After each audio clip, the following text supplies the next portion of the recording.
Hi everyone, welcome to my mother's kitchen. ഇന്ന് ഞാൻ എളുപ്പത്തിൽ ഉണ്ടാക്കാവുന്ന ഒരു മട്ടൺ ബിരിയാണിയാണ് ഉണ്ടാക്കുന്നത്. ആദ്യം ഞാൻ മട്ടൺ മാരിനേറ്റ് ചെയ്യുകയാണ്. 1 കിലോ മട്ടൺ ആണ് എടുത്തിരിക്കുന്നത്.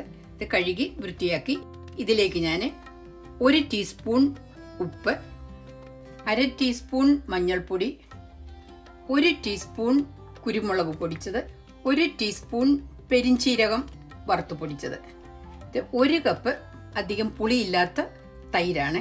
അതും ചേർത്ത് നന്നായിട്ട് മിക്സ് ചെയ്ത് വെക്കുകയാണ്. കൂടുതൽ സമയം മാരിനേറ്റ് ചെയ്ത് വെക്കുകയാണെന്ന് വരിയിൽ റെഫ്രിജറേറ്ററിൽ വെക്കണം. ഇതുപോലെ മാരിനേറ്റ് ചെയ്ത് 1 മണിക്കൂറെങ്കിലും മൂടി മാറ്റി വെക്കുക.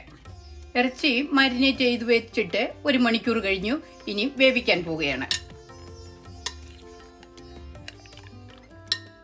മാരിനേറ്റ് ചെയ്ത പാത്രത്തിൽ ഒരു 1/4 കപ്പ് വെള്ളം ഒഴിച്ച് അതും കൂടി ഇതിൽ ചേർക്കുകയാണ്. സ്റ്റൗ ഓൺ ചെയ്ത് മീഡിയം ഫ്ലെയിമിലാണ് വെക്കുന്നത്. ഇപ്പോൾ ഞാൻ വെയിറ്റ് വെക്കുന്നില്ല, ആവി വന്നു കഴിഞ്ഞിട്ടാണ് വെയിറ്റ് വെക്കുന്നത്. ഇപ്പോൾ കുക്കറിൽ നിന്ന് ആവി വരാൻ തുടങ്ങി. ഇനിയാണ് ഞാൻ വെയിറ്റ് വെക്കുന്നത്. ഫ്ലെയിം ലോ ഫ്ലെയിമിലാക്കി 7 മിനിറ്റാണ് ഞാൻ വേവിക്കുന്നത്. കുക്കറിൽ വെയിറ്റ് വെച്ച് കഴിഞ്ഞിട്ട് 7 മിനിറ്റ് കഴിഞ്ഞു. ഞാൻ സ്റ്റൗ ഓഫാക്കുകയാണ്. ഇനിയും ബിരിയാണിക്ക് ഗാർണിഷ് ചെയ്യാനുള്ള സവോളയാണ് വറുത്തെടുക്കുന്നത്. ഈ പാനിലേക്ക് ഞാൻ 1 കപ്പ് വെജിറ്റബിൾ ഓയിലാണ് എടുക്കുന്നത്. എണ്ണ നന്നായിട്ട് ചൂടായി. ഇനിയും സവോള അതിലേക്ക് ഇടുകയാണ്. കനം കുറച്ച് നീളത്തിലാണ് അരിഞ്ഞെടുത്തിരിക്കുന്നത്.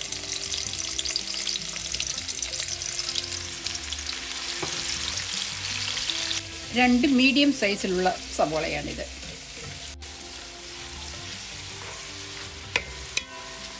ഒരു 1/2 ടീസ്പൂൺ ഉപ്പും കൂടി ചേർക്കുകയാണ്.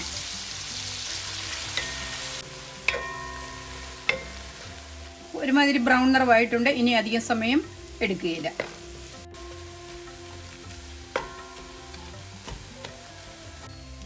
ഈ പാകമാകുമ്പോഴത്തേക്കും നമുക്ക് കോരിയെടുക്കാം. കൂടുതൽ സമയം ഇനി ഇട്ടല്ലാതെ കരിഞ്ഞു പോകും.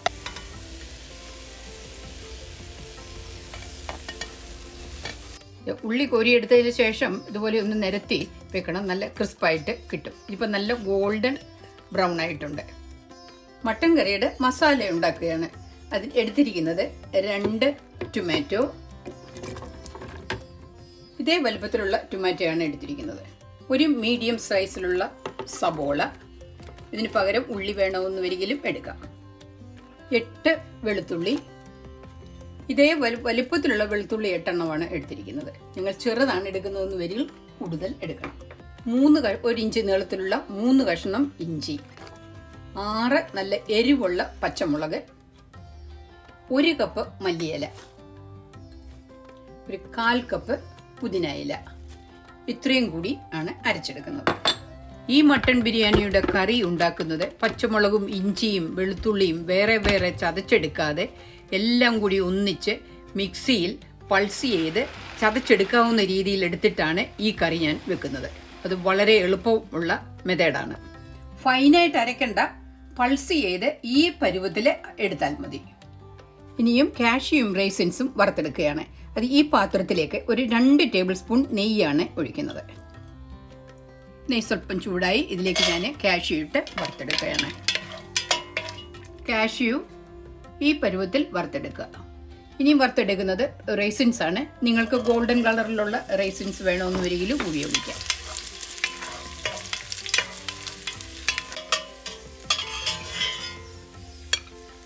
ഈ പാത്രത്തിൽ തന്നെ കറി വെക്കാനുള്ള ഉള്ളി വഴറ്റുകയാണ്. ആ ഉള്ളി വറുത്തെടുത്ത വെജിറ്റബിൾ ഓയിലാണ് ഇതിലേക്ക് ഒഴിക്കുന്നത്. ഇത് ഒരു മീഡിയം സൈസ് സബോളയാണ് എടുത്തിരിക്കുന്നത്. സബോള ഒരു 3-4 മിനിറ്റ് ഒന്ന് വഴറ്റിയാൽ മതി. ഈ സബോളയിൽ ഒരു 1/2 ടീസ്പൂൺ ഉപ്പും കൂടി ചേർക്കുകയാണ്. ഉള്ളി ഈ പാകമായി കഴിയുമ്പോൾ നമ്മൾ ചതച്ചെടുത്ത പച്ചമുളകും ഇഞ്ചിയും ഉള്ളത് ചേർക്കുക.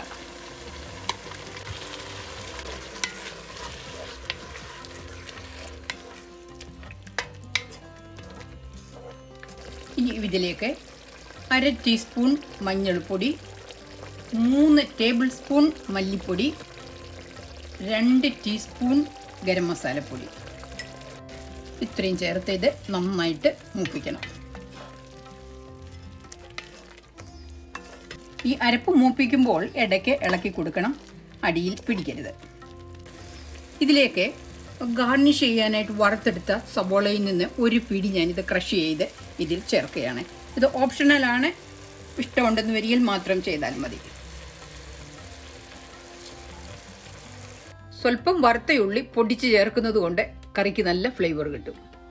ഈ അരപ്പ് മൂപ്പിച്ചപ്പോൾ മിഞ്ചിൻ്റെയും മല്ലിയിലയുടെ എല്ലാം കൂടെ മൂക്കുന്ന നല്ല മണം. ഈ അരപ്പ് നന്നായിട്ട് മൂത്തു. ഞാനൊരു 12 മിനിറ്റോളം ഇത് മൂപ്പിച്ചിട്ടുണ്ട്. ഇനിയും ഇതിലേക്ക് ഞാൻ കുക്കറിൽ വേവിച്ച മട്ടൺ ചേർക്കുകയാണ്.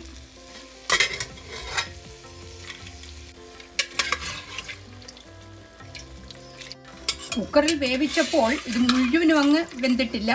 ഇനിയും ഇത് ഈ അരപ്പിൽ കിടന്ന് വേണം ഇത് വേകാനായിട്ട്. ഇപ്പോൾ ഈ അരപ്പിനകത്ത് കിടന്ന് ഈ മട്ടൺ വേകാനായിട്ടുള്ള ആവശ്യത്തിനുള്ള വെള്ളവുമുണ്ട്.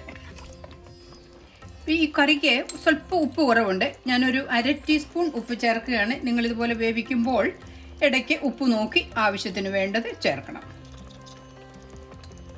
ഇനിയും മൂടി വെച്ച് വേവിക്കണം.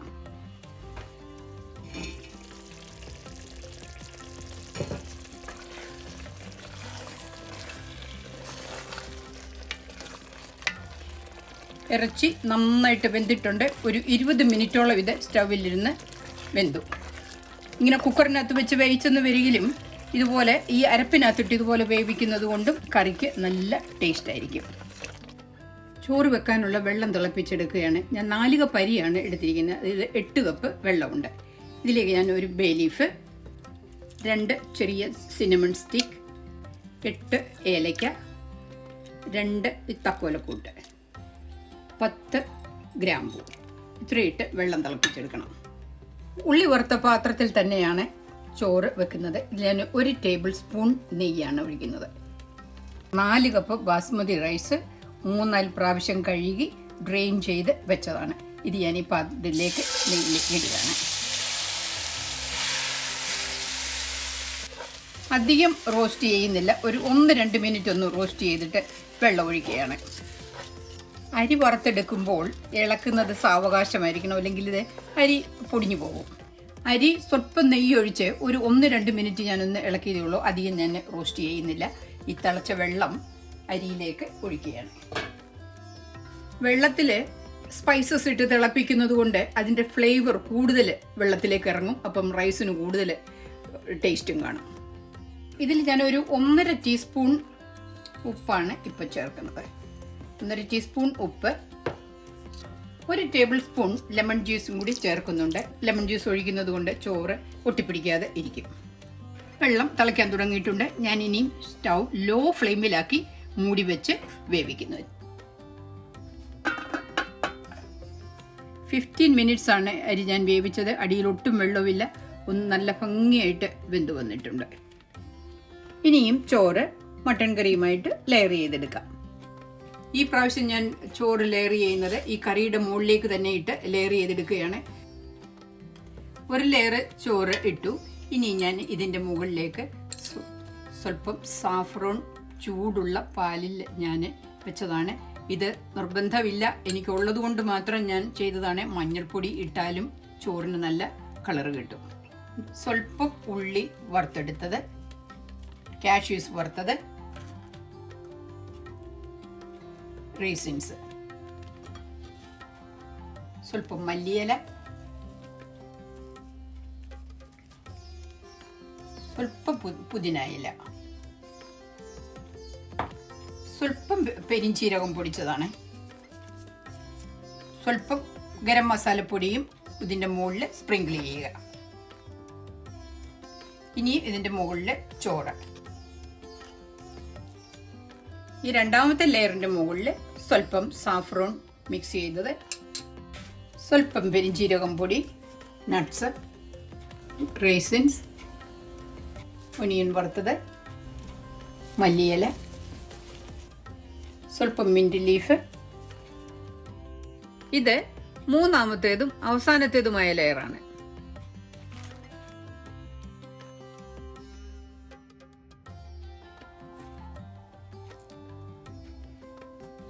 സ്വല്പം പെരിഞ്ചീരകം പൊടി,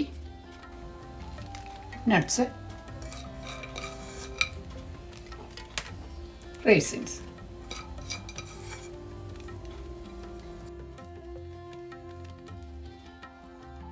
സ്വല്പം മല്ലിയില, സ്വല്പം മിന്റ് ലീഫ്. ഇനി ഇത് മൂടി വെച്ച് ദം ചെയ്ത് എടുക്കുകയാണ്. ഇതിൻ്റെ അടപ്പ് നല്ല ടൈറ്റ് ആയതുകൊണ്ട് ഫോയിൽ പേപ്പർ ഒന്നും വെക്കേണ്ട ആവശ്യമില്ല.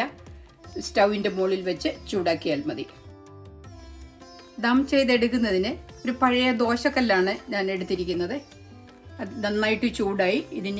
ഇതിൻ്റെ മുകളിൽ വെച്ച് 30 മിനിറ്റ് ചൂടാക്കണം.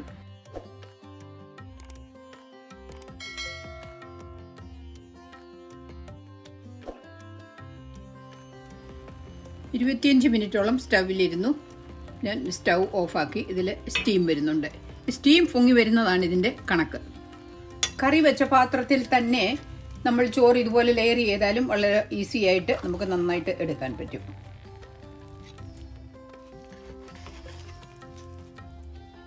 ബിരിയാണി സെർവിങ് ട്രേയിലേക്ക് മാറ്റുകയാണ്. ഈ റെസിപ്പിയിൽ ബിരിയാണി ഉണ്ടാക്കുക, കമൻസും അതുപോലെ അറിയിക്കുക.